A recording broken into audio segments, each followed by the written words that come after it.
22 मार्च 2021 को बिहार 102 साल का हो गया।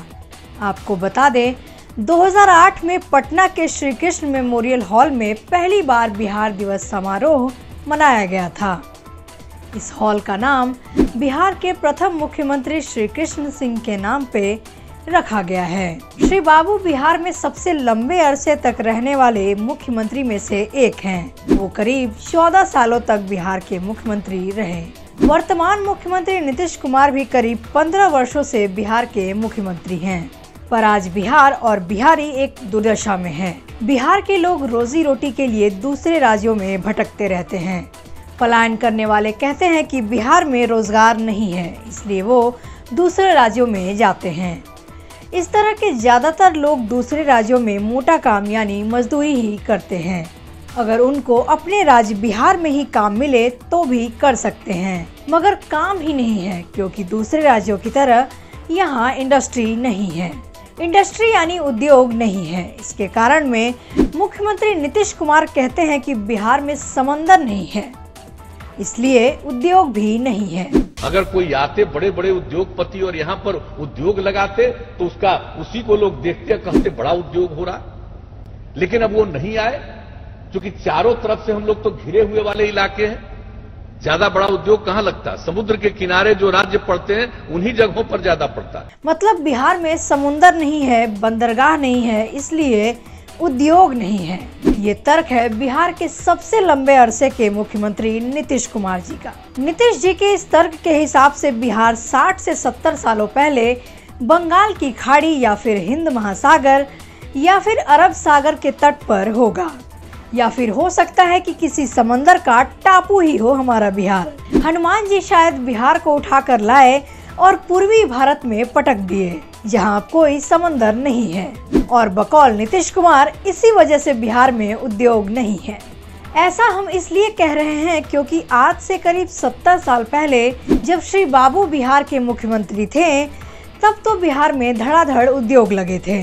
आजाद भारत की पहली रिफाइनरी बरौनी, आजाद भारत का पहला खाद्य कारखाना सिंदरी बरौनी, एशिया का सबसे बड़ा इंजीनियरिंग कारखाना HEC हटिया अब झारखंड, देश का सबसे बड़ा स्टील प्लांट सेल बोकारो अब झारखंड, बरौनी डेयरी, गन्ना उद्योग भी ठीक तरह से काम करता था। आजादी के बाद गंगोत्री से गंगा सागर के बीच गंगा नदी के ऊपर प्रथम रेल सह सड़क राजेंद्र पुल, कोसी प्रोजेक्ट, पूसा और सबोर का एग्रीकल्चर कॉलेज, बिहार, भागलपुर, रांची विश्वविद्यालय जैसे काम भी हुए।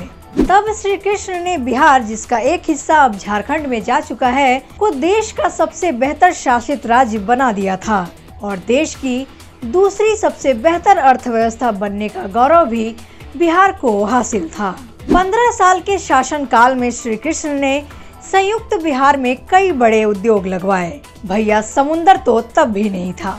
वैसे समुंदर तो कई राज्यों में नहीं, फिर भी उद्योगों की कमी नहीं। 12 अक्टूबर 2020 को एक चुनावी सभा में नीतीश कुमार ने कहा, ज्यादा बड़ा उद्योग कहाँ लगता, समुद्र के किनारे जो राज्य पड़ते हैं उन्हीं जगहों पर ज्यादा लगता है। हम लोगों ने तो बहुत कोशिश की। पहली ही रैली में नीतीश कुमार ने कह दिया कि हमने तो बहुत कोशिश कर ली, बिहार में तो उद्योग लग ही नहीं सकते क्योंकि बिहार में समंदर नहीं है। लोगों को ये बात हजम नहीं हुई। श्री बाबू के वक्त भी बिहार में समंदर तो नहीं था, मगर उद्योगों की स्थापना की गई। बिहार इकलौता राज्य नहीं है जो लैंडलॉक है, बल्कि दिल्ली, पंजाब, हरियाणा, मध्य प्रदेश, छत्तीसगढ़, राजस्थान, झारखंड, हिमाचल, उत्तराखंड, उत्तर प्रदेश, असम जैसे राज्य भी हैं जो चारों तरफ से जमीन से घिरे हुए हैं। लेकिन इनमें से सभी राज्यों में फैक्ट्रियों की भरमार है। ज्यादातर लोग इन्हीं राज्यों में बिहार के लोग रोजी रोटी की तलाश में जाते हैं। श्री बाबू के काम में समंदर जैसी कोई चीज क्यों नहीं आती थी?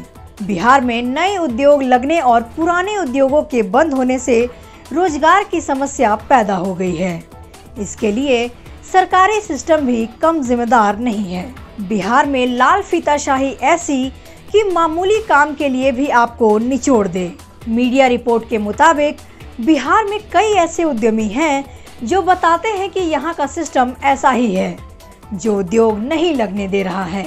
उद्यमियों को या तो जमीन नहीं मिलती, अगर जमीन के कागज मिल भी जाए तो कब्जा नहीं मिलता, अगर कब्जा भी मिल गया हो तो लोन के लिए बैंक के चक्कर काटने पड़ते हैं।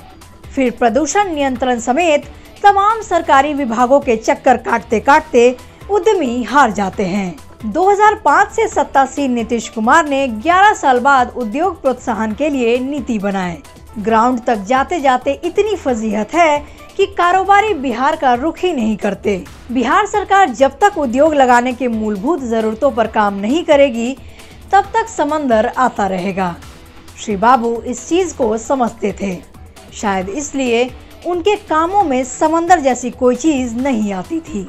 खैर, जिस राज्य का मुख्यमंत्री ही ये मानकर बैठा हो कि समंदर नहीं है तो उद्योग नहीं लग सकता, ऐसे बिहार के भविष्य के बारे में क्या ही कहा जाए। अब हाल ही में बीजेपी नेता शाहनवाज हुसैन बिहार के उद्योग मंत्री बने हैं। उनसे राज्य को काफी उम्मीदें हैं। देखना ये होगा कि शाहनवाज हुसैन बिहार में उद्योग जगत स्थापित करने में सफल होते हैं या फिर इन्हें भी समंदर की कमी खलेगी। इंतजार करते रहिए और तब तक दिल्ली, बम्बई, पंजाब आदि राज्यों में पलायन करते रहिए। धन्यवाद। एकदम बेजोड़